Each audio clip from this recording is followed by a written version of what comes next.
Hello students, आप सभी का स्वागत है नर्सिंग नोट्स बाय पाटीदार। आज हम पढ़ने वाले हैं ओटोस्क्लेरोसिस। ये मिडिल ईयर की एक डिसऑर्डर है। शुरू करते हैं। आल्सो नोन एज ओटोस्पेनोजियोसिस, जिसको हम ओटोस्पेनोजियोसिस के नाम से भी जानते हैं। Otosclerosis hardening of the ear result from the formation of an abnormal spongy-like bone growth along the stapes in the middle ear।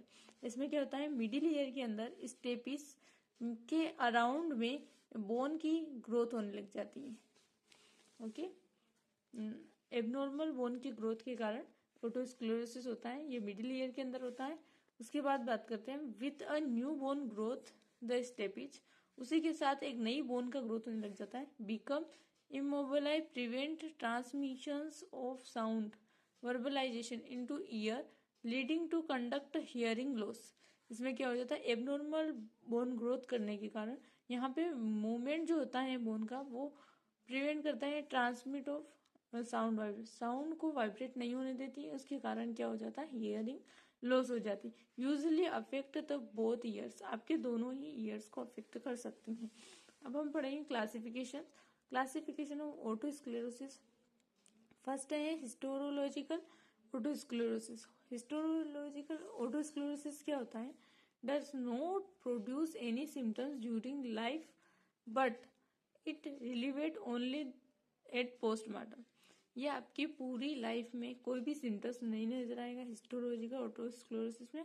Only one आपका जब पोस्टमार्टम करेंगे, जब आपकी डेथ हो जाएगी, आपकी डेड बॉडी का पोस्टमार्टम करेंगे, तभी हमें हिस्टोरोलॉजिकल हिस्ट्री में आपको ओटोस्क्लेरोसिस था ये तब पता चलेगा, उससे पहले कोई सिम्टम्स नहीं होगा। दूसरा है बी वाला क्लिनिकल ओटोस्क्लेरोसिस। ये 3 टाइप्स के होते हैं। स्टेपिडल ओटोस्क्लेरोसिस फर्स्ट वाला, और the otosclerotic focus may produce ankylosis of the stapes causing conduct deafness का मतलब होता है बेराबन। क्या होता है, तो स्टेपिटल ओटोस्क्लेरोसिस में क्या होता है, आपकी जो लिब्रेंथाइटिस होती है उसके आउटर मेम्ब्रेन में बोन का फॉर्मेशन होने लग जाता है, जिससे मेम्ब्रेन मूवमेंट नहीं कर पाती है। उसी के कारण स्टेपिटल ओटोस्क्लेरोसिस हो जाता है। नेक्स्ट है अपना cochlear otosclerosis. The otosclerotic process encroach upon the membrane labyrinth produce sensorineural deafness। इसमें क्या होता है, इनर मेम्ब्रेन से जो इंफॉर्मेशन होगी वो कोक्लियर तक नहीं जा पाती है, ब्रेन तक।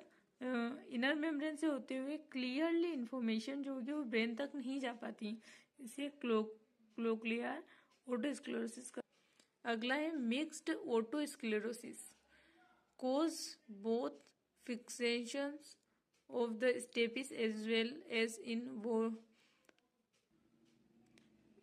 Involvement of the labyrinthitis so that there is mixed hearing loss. इसमें क्या क्या कारण होता है, फ्लेक्सेशन जो होता है स्टेपिस का एज वेल एज इन्वॉल्व हो जाता है, इसके कारण लिब्रेंथ जो होगा देयर मिक्स्ड हियरिंग लॉस, दोनों ही हियरिंग लॉस हो जाएगी जो अपनों ने पहले पढ़ी। इसके किस कारण से होती है, तो एग्जैक्ट कॉज जो है वो अननोन है। सेकेंड है जेनेटिक, आपका जेनेटिक हिस्ट्री भी हो सकता है। इन्फेक्शन आपके ईयर के अंदर कोई इन्फेक्शन हुआ है, इन्फ्लामेशन हुआ उसके कारण।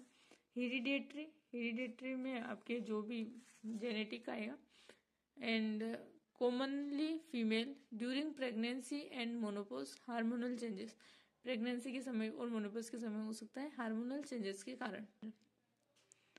यूजली ये डेवलप जो होता है ये 15 से 35 ईयर की एज में होता है, बट इस डेवलपिंग चिल्ड्रन, कभी कभी चिल्ड्रन के अंदर भी ये डेवलप हो जाता है ओटोस्क्लेरोसिस।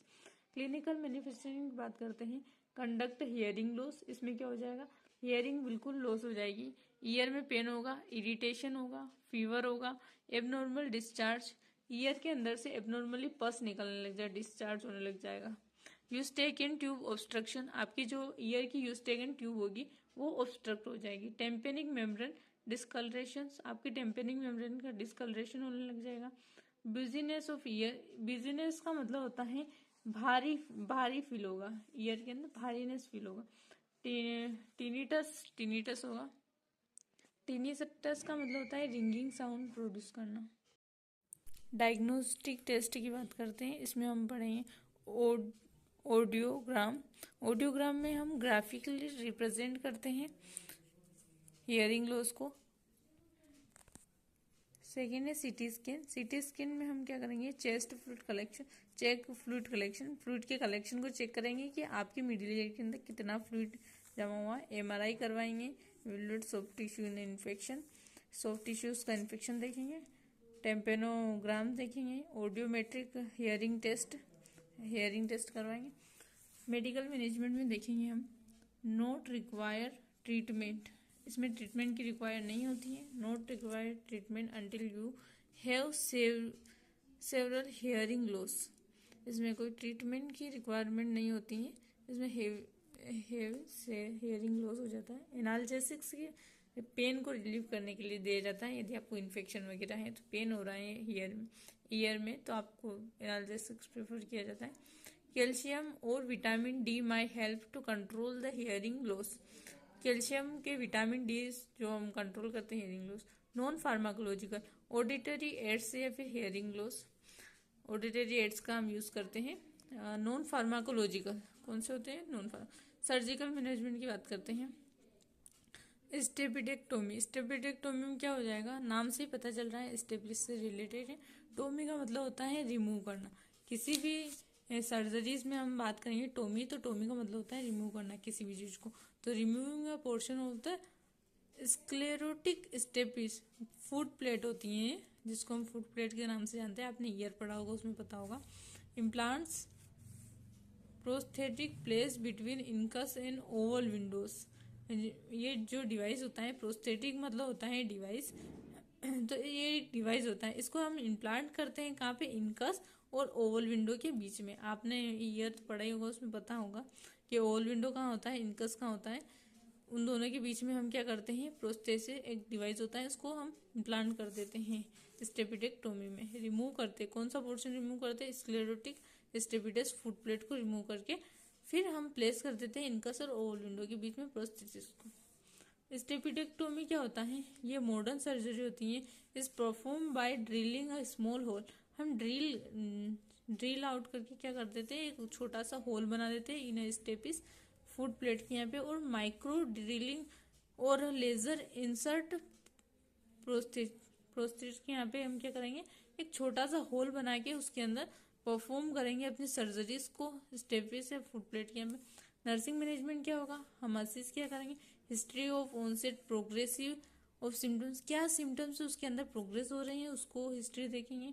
Extent of hearing loss via audiometry, Rinne test of evaluate loss of hearing condition, hearing condition क्या।